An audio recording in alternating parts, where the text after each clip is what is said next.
தந்தை பெரியாருடைய திராவிட கருத்தியல் அடிநாதமான சமூக நீதி கோட்பாட்டை பொது மேடைகள்ல விளக்கி சொல்லி உண்மையான விளக்கத்தை சொல்லி அதில் என்னென்ன குறைகள் இருக்குது, என்னென்ன தவறுகள் இருக்குது, நாங்க வந்தா இதையெல்லாம் மாத்தி காட்டுவோம் அப்படின்னு பேசுறதுல ஒரு நியாயம் இருக்குது.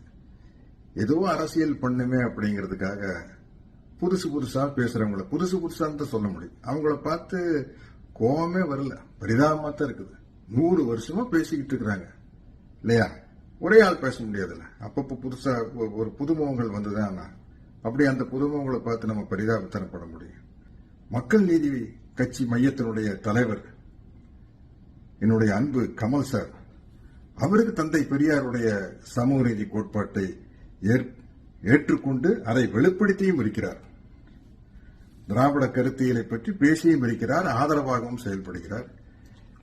என்னுடைய அன்பு தம்பி விஜய் அவர்கள் தமிழக வெற்றி கழகம் அப்படிங்கிற கட்சியை ஆரம்பிச்சப்போ எங்களுடைய கொள்கை தலைவர் தந்தை பெரியார் தான் அப்படின்னு பிரகடனப்படுத்தியிருக்கார்.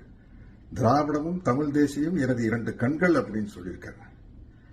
இவ்வளவு பேர் சொன்னதுக்கு அப்புறம் நம்ம பெரியாருக்கு எதிராகவும் திராவிட கருத்தியலுக்கு எதிராகவும் புலம்புவர்களை பார்த்து பரிதாபப்பட்டு அவங்களுக்கு ஆழ்ந்த அனுதாபங்களை மட்டும்தான் தெரிவிக்க முடியும். இந்த கருத்தியலின் மீது யாருக்கும் விமர்சனம் இல்லை. தனி மனித விமர்சனம், தனி மனிதர்களுடைய போக்கில் விமர்சனம், இது மட்டும்தான் இருக்குது. கருத்தியல்ல விமர்சனம் இல்லை அப்படிங்கிறது இத்தனை கட்சிகளும் நிரூபிச்சிருக்காங்க. அதனால அவர்களுக்கு ஒரு சாதாரண பெரியாரின் தொண்டன் என்ற முறையில் நன்றியும் கூறிக்கொண்டு இந்த புலம்பும் நண்பர்களுக்கு என்னுடைய ஆழ்ந்த அனுதாபங்களையும் தெரிவித்துக் கொள்கிறேன். நன்றி, வணக்கம்.